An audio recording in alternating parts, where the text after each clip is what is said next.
Saudara, sesuai dengan karakternya, tahun anjing tanah ini identik dengan kesetiaan dan ketekunan. Secara Feng Shui, tahun 2018 ternyata bukan saat yang tepat untuk memulai bisnis baru atau mengambil pekerjaan baru.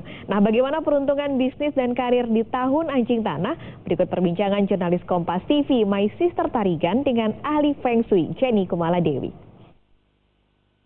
Tahun 2018 memasuki tahun anjing tanah dalam perhitungan Tionghoa. Dan sekarang saya bersama dengan Jenny Kumaladewi, seorang ahli Feng Shui yang mencoba menggambarkan bagaimana kondisi peruntungan selama tahun anjing tanah ini. Mbak Jenny, mungkin pertama dijelaskan bagaimana sebenarnya karakter anjing tanah ini menggambarkan kondisi ekonomi Indonesia. Ya. Kalau dilihat dari karakter anjing itu sendiri, sebenarnya tahun ini sangat membutuhkan hal yang sifatnya setia dan kesabaran melakukan hal-hal yang kita jalani kehidupan sehari-hari. Dan tahun ini akan jauh berbeda dengan tahun sebelumnya, tahun ayam api yang sangat penuh dengan godaan. Nah, sementara bagi negara Indonesia sendiri yang terlahir 17 Agustus 1945, yang terakhir bersio ayam, memang ayam kayu, tapi unsurnya adalah tanah. Nah, tahun ini terjadi energinya ada dua tanah, dan Indonesia sendiri memiliki banyak elemen tanah. Karena tahun ini terjadi banyak sekali unsur tanah dalam keseimbangan Feng Shui-nya, artinya kita harus berhati-hati. Apalagi dari kombinasi kesesuaian unsur tahunnya, Indonesia bersio ayam, tahun ini tahun anjing, tentunya komunikasi tidak mudah. Jadi banyak hal dalam hal aktivitas ekonomi yang kita pikirkan dan kita rencanakan terjadi tidak sesuai dengan yang kita pikirkan, begitu. Nah, oleh sebab itu makanya menurut saya memang akhirnya ada peluang juga. Karena tanah ini terlalu banyak, jadi air itu terserap. Jadi ada peluang juga aktivitas ekonomi itu agak sedikit terhambat begitu. Tapi kalau kita berstrategi bisa aja ya, karena pada intinya memang tanah ini kan menyerap air gitu. Udah secara simbolnya.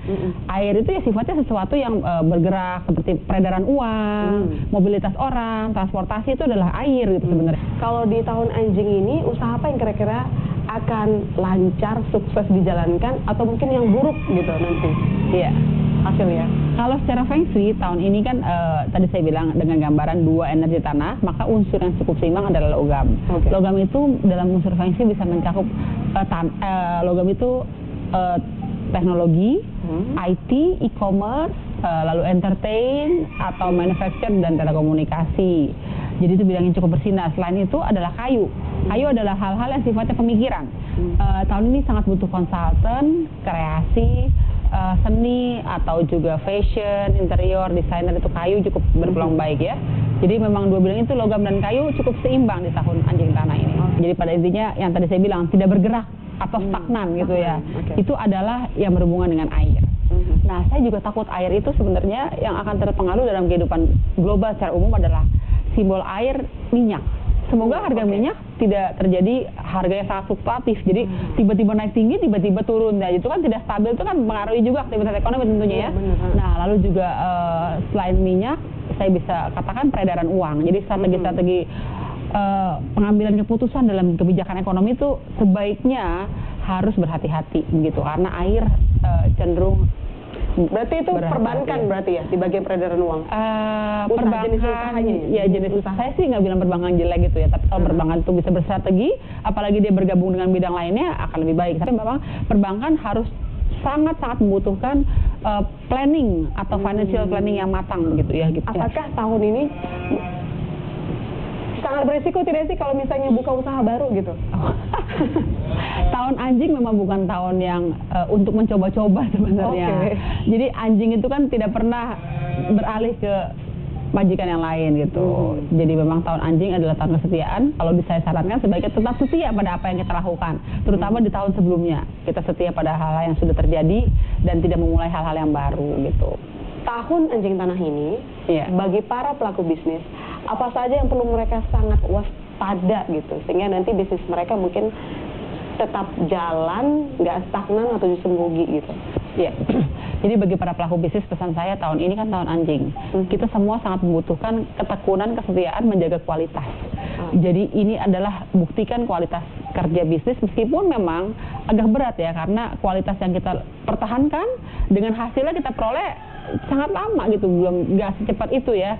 Ditambah memang biasanya tahun anjing itu akan membawa langkah anjing, setelahnya akan ada sio-sio yang cukup kecil juga. Jadi dari tahun anjing ini akan terbawa sampai sekitar 2-3 tahun ke depan gitu. Jadi memang bagi para pelaku bisnis sebaiknya membuat strategi sampai 3 tahun ke depan dan bersabar mempertahankan kualitas. Lalu tetap setia pada hal-hal yang telah memberikan hasil pasti di masa lampau. Jangan mencoba yang baru, jangan memulai hal yang baru.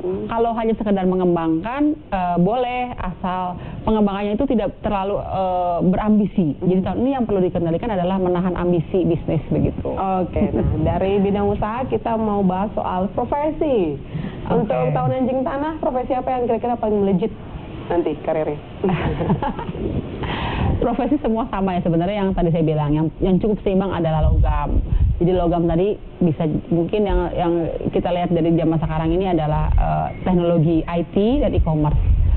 Selain itu juga telekomunikasi dan otomotif juga masih tetap seimbang ya, nggak terlalu jelek sekali gitu. Memang itu adalah bidang-bidang yang cukup bagus tahun ini. Dan ada tambahan lainnya adalah kayu. Kayu yang orang tidak menyangka bahwa ternyata beberapa hal itu orang sangat membutuhkan perencanaan, konsultan. Nah, konsultan misalnya seperti financial planning, terus financial advisor, atau juga berhubungan dengan pemikiran-pemikiran yang baik lah gitu. Bagi mereka yang mau pindah kerja, masih boleh sih asal kembali pada relasi lama.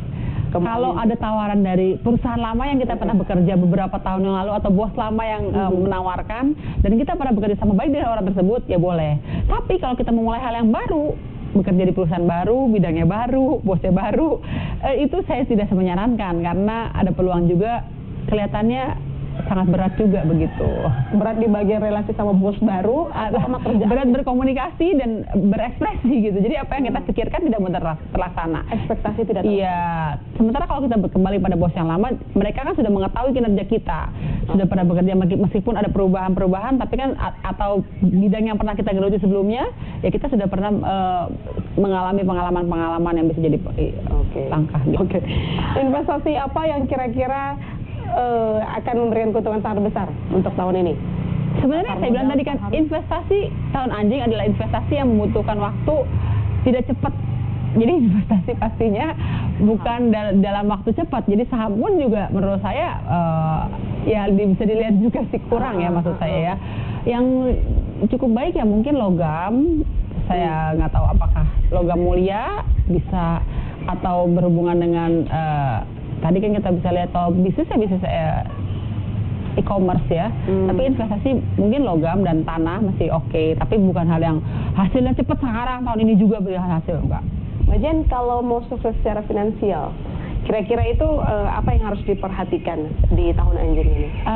Ya, di tahun anjing itu kan memang sangat membutuhkan kesabaran dan kesetiaan. Lalu kita lihat dari pergerakan aktivitas kehidupan itu, bahwa di awal tahun kita baik, lalu pertengahan tahun agak kurang, akhir tahun kita baru bagus lagi, tapi tidak sebagus awal tahun.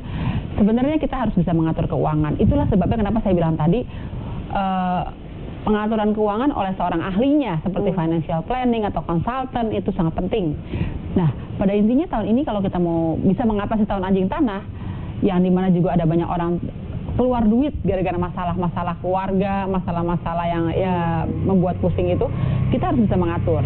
Jangan spend a lot of money di awal tahun dengan gila-gilaan gitu ibaratnya gitu. Sementara tahun ayam yang kita belajar, tahun ayam yang kita tergoda akhirnya menghabiskan duit yang tidak jelas begitu. Nah, tahun anjing ini mudah-mudahan orang ya akan kembali pada gaya lama lebih baik. Jadi kalau pada sektor-sektor aktivitas tradisional jangan-jangan malah lebih baik. Jadi aktivitas bisnis tradisional seperti bisnis yang di pasar atau bisnis yang melibatkan home industry itu akan lebih baik jangan-jangan.